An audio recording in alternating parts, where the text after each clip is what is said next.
Hey everyone, this is James Hux from Hux Law Firm. Recently, Uber and Lyft were in the news, and it wasn't for some feel-good reason or because some new celebrity decided to dress up in disguise and drive around unsuspecting passengers until some big reveal. No, they're in the news now because they threatened to shut down operations in California during the middle of a pandemic. And the reason they wanted to shut down operations is because of a ruling from a judge.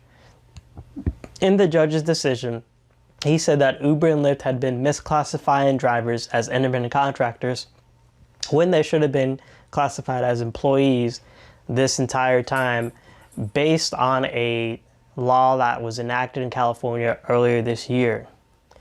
Uber and Lyft were dissatisfied with the opinion, so they filed an appeal and they threatened to shut down operations in California. And now, because of the appeal, Uber and Lyft have until September 4th to issue a reinstatement or reorganization plan to place independent contractors or those drivers as employees. You may be thinking, why do we care about what's going on in California? We're in Ohio. Well, there's a couple reasons for that. Number one, California is usually on the forefront of employee rights. So things that happen in California can be pretty important nationwide at some point. The other reason is that the gig economy is huge and it's growing more and more every day.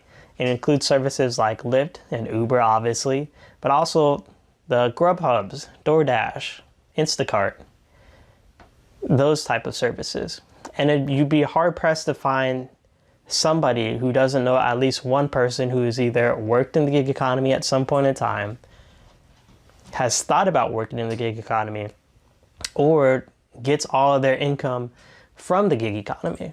So any decision that affects some aspect of the gig economy is an important thing to look at. Besides that, one of the bigger issues is there are huge implications for employees or people who are considered independent contractors versus employees. As an independent contractor, your remedies for something happening to you are really just limited to contract claims. There's not really much protection for somebody who is an independent contractor.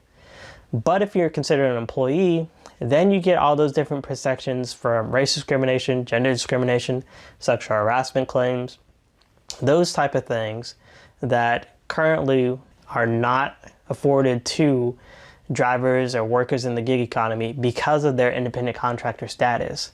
So it's always important to know what that distinction is and determine where that distinction applies.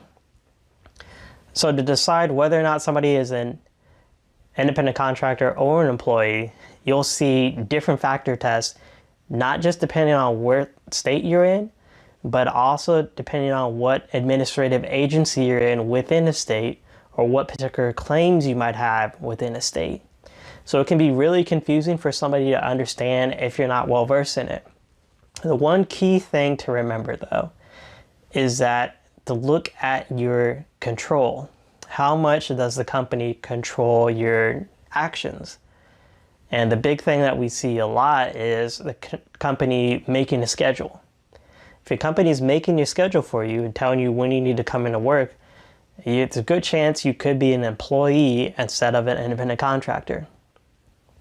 I'll keep track of this case because of the huge implications it has for gig economy workers, and the gig economy is such a growing segment of the workforce now. I think it's important to see how this independent contractor versus employee battle will play out. In the meantime, I hope you all have a great rest of your day and stay healthy and stay safe.